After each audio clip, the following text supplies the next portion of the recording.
ना इधर ना उधर, सीधे मुद्दे पर नजर। और क्या है आज की खबर, आप देखना शुरू कर चुके हैं न्यूज़ 18 आपके पुनीत के साथ। और आज हम बात करने वाले हैं कुछ ऐसे फैसलों की जो कि चर्चा का विषय बने हुए हैं और दुनिया में कहीं ना कहीं हर देश के लिए एक चिंता का सबब भी बने हुए हैं। ये फैसले लिए जा रहे हैं अमेरिका से, लिए जा रहे हैं व्हाइट हाउस से, बयान दिए जा रहे हैं डोनाल्ड ट्रंप की तरफ से। डोनाल्ड ट्रंप जो कि अमेरिका के नए राष्ट्रपति हैं और 22 दिन उनको अभी हुए हैं अमेरिका की कमान संभाले, लेकिन जिस तरीके से उनकी तरफ से बयान निकलकर सामने आ रहे हैं, चाहे वो गाज़ा या इजराइल की बात हो, या फिर हमास को लेकर बात हो, या फिर रूस और यूक्रेन के बीच जंग की बात हो, या फिर ब्रिक्स की बात हो, या फिर नाटो की बात हो, तमाम चीज़ें उनकी तरफ से निकलकर सामने आ रही हैं। और ताज़ा बयान उन्होंने गाज़ा इजराइल को लेकर भी दिया है और साथ ही साथ यूक्रेन की जो जंग है उसको लेकर भी दिया है। इन्हीं मसलों पर हम बात करने वाले हैं कि ट्रंप आखिर करना क्या चाह रहे हैं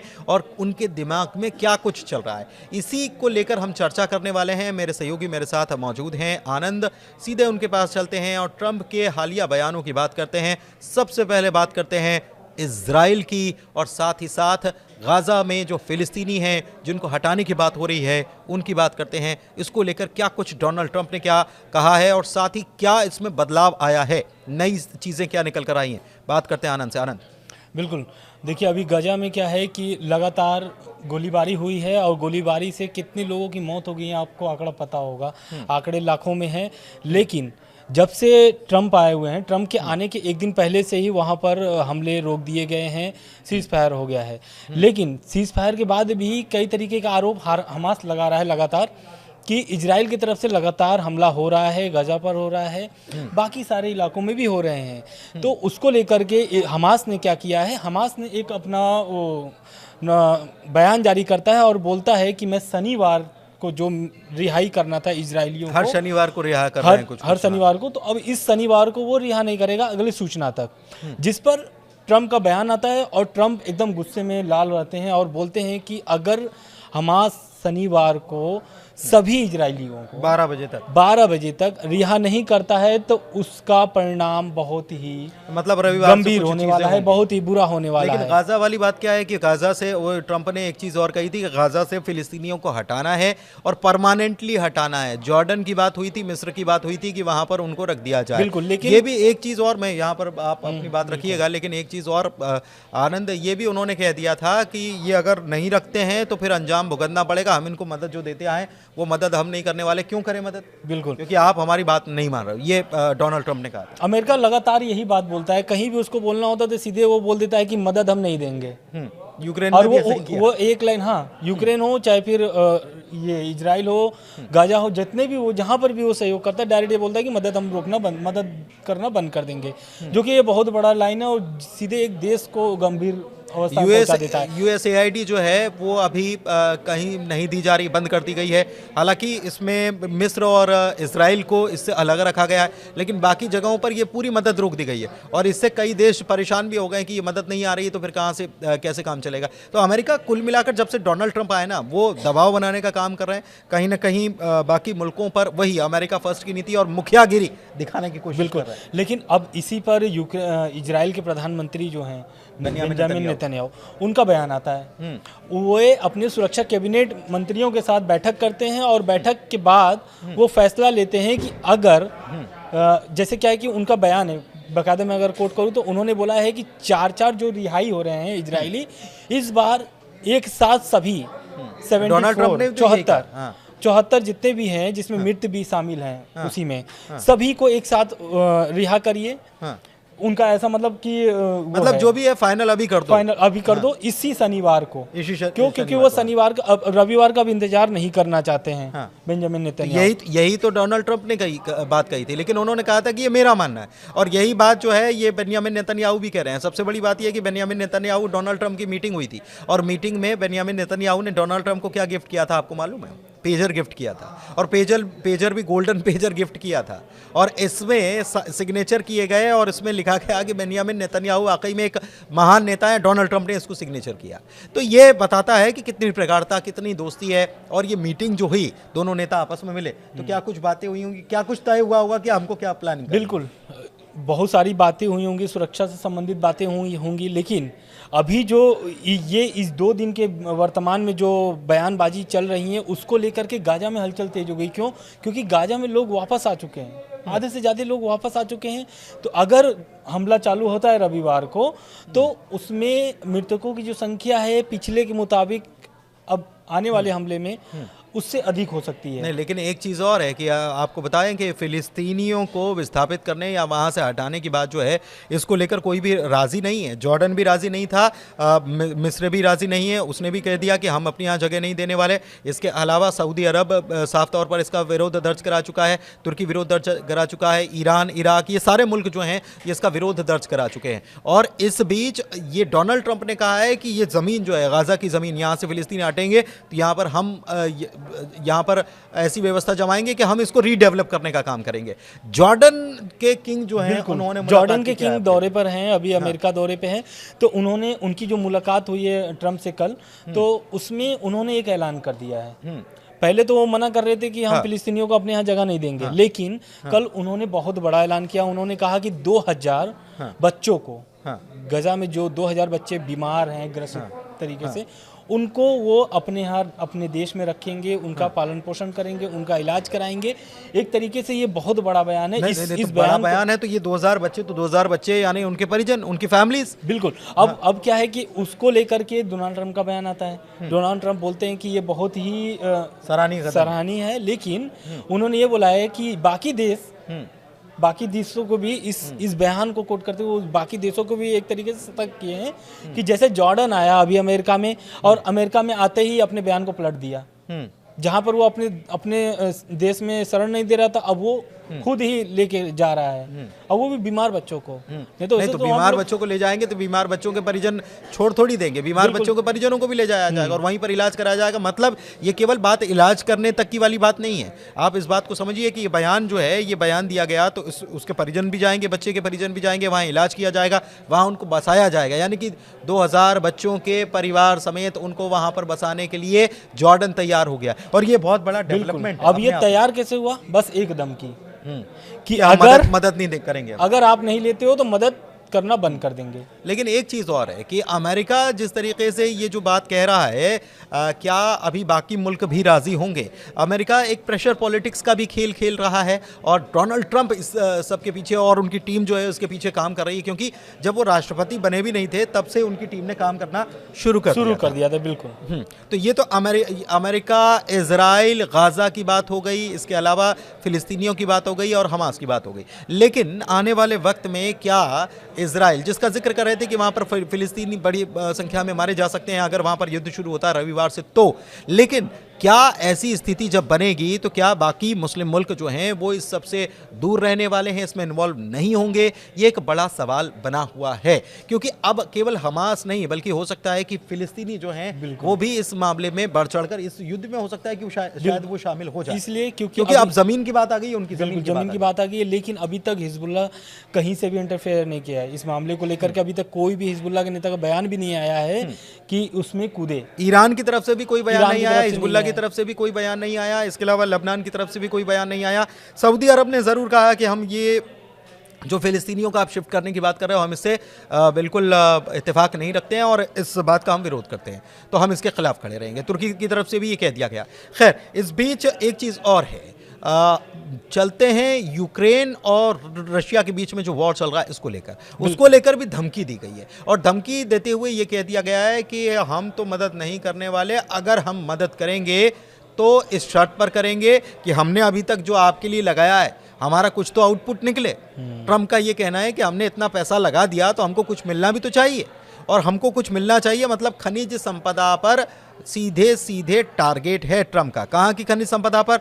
यूक्रेन की खनिज संपदा पर। क्या हो रहा है उसमें डेवलपमेंट? दरअसल ट्रंप का एक लाइन का वो बयान है जो बहुत ज़्यादा वायरल हो रहा है। उनका बयान उनका ये है कि यूक्रेन कभी भी रूस में शामिल हो सकता है, जो कि ये बहुत बड़ा बयान है। 3 साल से वहाँ, लगभग 3 साल से वहाँ पर युद्ध चल रहे हैं और उस बीच अब ट्रंप 20 दिन हुए, 21 दिन हुए उनको आए, 22 दिन, और अभी ट्रंप आकर के डायरेक्टली प्रेस कॉन्फ्रेंस में बोल रहे हैं कि यूक्रेन कभी भी रूस में शामिल हो सकता है। अब बताइए, जो यूक्रेन अमेरिका की मदद से युद्ध लड़ रहा है, उसके पीछे ऐसा नहीं है कि केवल अमेरिका ही मदद कर रहा है, बल्कि यूरोपियन देश भी कर रहे हैं।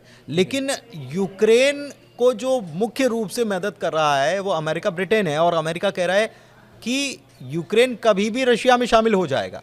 बिल्कुल। अब इस बयान के बाद से जेलेंस्की का बयान आता है। हाँ। वो बोलते हैं कि रूस यूक्रेन मतलब यूक्रेन तैयार है रूस से जमीन अदला बदली करने के लिए। अब ये कैसा जमीन है, जैसे कि अभी लगभग 3 साल से जो युद्ध चल रहा है, उस युद्ध में यूक्रेन ने भी बहुत सारे जमीन जो है कि कब्जा लिया है रूस का। रूस भी काफी जमीन यूक्रेन का कब्जा कर लिया है लड़ाई के दौरान। तो अब उसी ये जेलेंस्की बोलते हैं कि ये जो अदला बदली वाला बात है, ये उसी जमीन का बात कर रहे हैं कि अगर 36 महीनों में रूसी सेना ने यूक्रेन के 22% से ज्यादा इलाके पर कब्जा कर लिया। और इसमें जो इलाका है उसमें भी एक डेटा निकलकर सामने आ रहा है कि लुहांस्क और डोनेस्क, इसमें करीब 60% खनिज भंडार है और इस पर रूस का कब्जा हो चुका है। तो ये एक बड़ा अपडेट इसमें आया है। और इसीलिए ये कह रहे हैं यूक्रेन के राष्ट्रपति जेलेंस्की कि हम जमीन की अदला बदली करने के लिए तैयार है। वो भी बयान कब आता है, जब डोनाल्ड ट्रंप ये कहते हैं कि वहां पर यूक्रेन कभी भी रशिया के कब्जे में जा सकता है। तो क्या ये माना जाए कि पुतिन और डोनाल्ड ट्रंप के बीच में पुरानी बिल्कुल ये तो, या फिर कि उनका सीधे सीधे इशारा या निशाना जो है वो खनिज है वहां के? बिल्कुल। देखिए, शपथ से पहले जब वो ट्रंप का अमेरिकी जब रिजल्ट आता है, उसके बाद से ही एक्टिव हो जाते हैं ट्रंप। और ऐसा चर्चा भी उस समय हुआ था कि एलन मस्क जो है वो सीधे पुतिन से डायरेक्ट बात कर रहे हैं। ऐसी उसमें चर्चा चल रही थी कि डायरेक्ट एलन मस्क पुतिन से बात कर रहे हैं। तो कहीं ना कहीं इसमें ट्रंप जो है वो इनको रखे हुए हैं बीच में, एलन मस्क को। तो और भी लोग हैं बीच में, बिल्कुल। लेकिन हाँ, बिल्कुल। अब वो क्या है कि अब इस बयान के बाद से पुतिन भी बहुत अभी एकदम मतलब कि गदगद हो चुके हैं कि हाँ, अब अमेरिका मेरे साथ आ रहा है धीरे धीरे। क्योंकि लगभग 3 साल से वहाँ पर युद्ध चल रहे हैं और युद्ध को खत्म करना है। उनका 100 दिन का टारगेट है ट्रंप का। ट्रंप ने एक टारगेट बना लिया, जैसे कि इजराइल हमास का बोले थे कि आने के पहले मैं युद्ध खत्म कर दूंगा। तो एक दिन पहले उन्होंने सीज फायर करवा दिया इजराइल और हमास के बीच। अब 20 जनवरी से वो 100 दिन का टारगेट रखे हुए हैं ट्रंप कि रूस यूक्रेन जो युद्ध चल रहा है वो 100 दिन के अंदर में खत्म कर देंगे। तो अब ये टारगेट जो है ये देखना होगा कि पूरा होता है कि नहीं, क्योंकि एक टारगेट उनका पूरा हो चुका है सीज फायर नहीं, लेकिन टारगेट पूरा हो चुका है, लेकिन उन्होंने एक नई चाल भी तो चल दी है यहाँ पर। और वो नई चाल जो है वो इजराइल के लिए तो मन मुतल्लक या मन मुताबिक कही जा सकती है, क्योंकि इजराइल ग्रेटर इजराइल बनाने का सपना देख चुका है। और ग्रेटर इजराइल बनाने का सपना ही नहीं, हाल ही में एक मैप भी बाकायदा उसकी तरफ से जारी कर दिया गया, जिसमें कई सारे देश जो हैं उसे वो बताया है कि 3,000 साल पहले, 3-4 हज़ार साल पहले वो कई सारे देश इजराइल का ही हिस्सा हुआ करते थे, इजरायली वहां तक फैले हुए थे। तो क्या ये केवल फिलिस्तीन को या गाजा पट्टी को अपने कब्जे में लेना या फिर इसका और विस्तार करना है, ये भी एक बड़ा सवाल है। और क्या मुस्लिम मुल्क इसके लिए राजी होंगे, ये भी एक बड़ा सवाल है। इसके अलावा अगर दूसरी तरफ ट्रंप की रूस और यूक्रेन की अगर बात कर ली जाए, तो ट्रंप ने ये कह दिया कि हमने तो बहुत खर्चा कर लिया, हमने बहुत खर्चा कर लिया और अब और खर्चा करने की स्थिति में हम नहीं हैं, हम इस मूड में नहीं है, क्योंकि हमको कोई आउटपुट नहीं मिल रहा है। और आउटपुट की तरफ यानी कि कुछ न कुछ मिले हमको। अमेरिका का इशारा कुल मिलाकर वहाँ की खनिज संपदा से है और वो चाहते हैं कि 500 बिलियन की खनिज संपदा जो है वो यूक्रेन अमेरिका को देने का वादा करे, तब हम आगे जाकर आपसे बातचीत कर पाएंगे या आपकी मदद कर पाएंगे।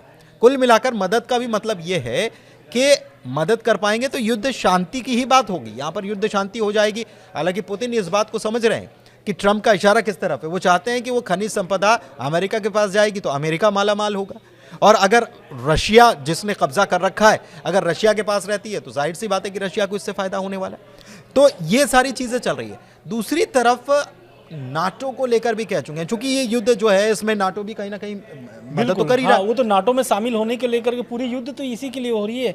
क्यों? क्योंकि यूक्रेन नाटो में शामिल होना चाहता है। अब पुतिन नहीं चाहते हैं कि नाटो में यूक्रेन शामिल हो। पूरा युद्ध ही तो इसी को लेकर और युद्ध के बीच तो शामिल करने भी नहीं वाले। ये भी कह दिया कि युद्ध चलेगा तब हम इसको शामिल नहीं करेंगे। लेकिन एक चीज़ और है कि डोनाल्ड ट्रंप ने कहा है कि हम नाटो का बोझ नहीं वहन कर सकते, हम नहीं सह सकते। हम कब तक खर्चा करेंगे? और हमको नहीं करना खर्चा, क्योंकि ये सारा जो है अमेरिका के ऊपर बोझ आ रहा है और अमेरिका फर्स्ट की नीति को भी उनके ध्यान में उन्होंने रख रखा है। अच्छा, अभी सबसे बड़ी बात ये है कि डोनाल्ड ट्रंप खुद एक बिजनेसमैन है, वो समझते हैं कि कहाँ फ़ायदे की चीज़ है, चाहे वो गाज़ा पट्टी पर कब्जे की बात हो कि वो चाहते हैं कि उसको डेवलप हम करेंगे और अमेरिका वहाँ पर रहेगा, अमेरिका रहेगा, ठीक है। और दूसरी तरफ अब अमेरिका रहेगा और इजराइल से उनकी ऐसी दोस्ती, तो अमेरिका और क्या इजराइल, वो तो इजराइल ही हो गया एक प्रकार से। तो ये शायद ये उनके दिमाग में चल रहा है। दूसरी तरफ यहाँ पर भी उनके दिमाग में चल रहा है कि खनिज संपदा हो जाएगी तो बढ़िया रहेगा। तीसरी तरफ वो ब्रिक्स के देशों पर भी कहीं ना कहीं प्रेशर, डी डॉलराइजेशन की कोशिश हो रही है, उसको लेकर वो प्रेशर बनाने की कोशिश कर रहे हैं। टैरिफ वाली बात कही थी उन्होंने। जैसे ब्रिक्स क्या है कि वो अपना करेंसी लेके आना चाह रहा था, तो ट्रंप ने डायरेक्टली, मतलब अमेरिका ने डायरेक्टली मना कर दिया कि अगर ऐसा होता है तो वो 100% टैरिफ पूरी टैरिफ लगाएंगे। तो अब कहीं अगर टैरिफ लगाएंगे तो भाई सभी देशों पर वो बर्डन पड़ेंगे, और बर्डन पड़ेंगे तो जाहिर सी बात है महंगाई कहाँ जाएगी, फिर वो कोई सोच नहीं सकता है। तो इस कारण से अब वो अमेरिका क्या है ना कि वो हमेशा नकेल कसता है, अब चाहे वो उसका दोस्त हो चाहे दुश्मन हो, वो अपना महत्व, या ये कह सकते हैं कि वो अपना वजूद बचाए रखने के लिए और अपनी ताकत या अपनी अहमियत दिखाने के लिए भी कई बार अमेरिका की तरफ से ये स्टांस या ये कदम उठाए जाते हैं या इस प्रकार के बयान निकलकर सामने आते हैं। सबसे बड़ी बात कि कनाडा पर जिस तरीके से उन्होंने टैरिफ लगाने का काम किया, उसके बाद से टैरिफ वॉर शुरू होने की भी बात कही गई कि एक दुनिया में एक नई तरह की जंग शुरू हो जाएगी, टैरिफ वॉर। ब्रिक्स को लेकर उन्होंने कहा कि 100% तक टैरिफ लगा देंगे, यानी कि भारत में जो सामान बनता है और वहाँ जाता है, अगर 100 रुपये में जाता है तो उसकी कीमत 200 हो जाएगी, और 200 हो जाएगी तो जाहिर सी बात है कि भारतीय सामान को चाइना के ऊपर भी उन्होंने कर दिया, 10% अतिरिक्त उन्होंने लगा दिया। और चाइना ने इसके बाद कहा कि हम इसको मंजूर भी नहीं करते हैं और हम अंतर्राष्ट्रीय स्तर पर इस मामले को उठाने वाले हैं। तो कुल मिलाकर ट्रंप जो हैं वो अपने बयानों को लेकर कहीं ना कहीं सभी देशों में एक टेंशन क्रिएट किए हुए हैं, खलबली भी मचाए हुए हैं कि आगे क्या होने वाला है। तमाम देशों के प्रतिनिधि उनसे मुलाकात कर रहे हैं, लेकिन इस बीच बाँछें किसकी खिली हुई है? इजराइल की, बेंयामिन नेतन्याहू की, क्योंकि न केवल उनको हथियार मिले हैं 10 साल तक लड़ने के लिए, बल्कि गाजा की ज़मीन को भी खाली कराने की बात चल रही है। और वहाँ पर यह कह दिया कि फ़िलिस्तीनी जो हैं वो जहाँ पर भी जाएंगे उनके लिए परमानेंट निवास वहीं पर होगा। लेकिन फ़िलिस्तीनी राज़ी नहीं है इसके लिए। फ़िलिस्तीनी कह रहे हैं कि हम अपनी ज़मीन को छोड़कर कहीं जाने वाले नहीं हैं, किसी कीमत पर नहीं जाएंगे।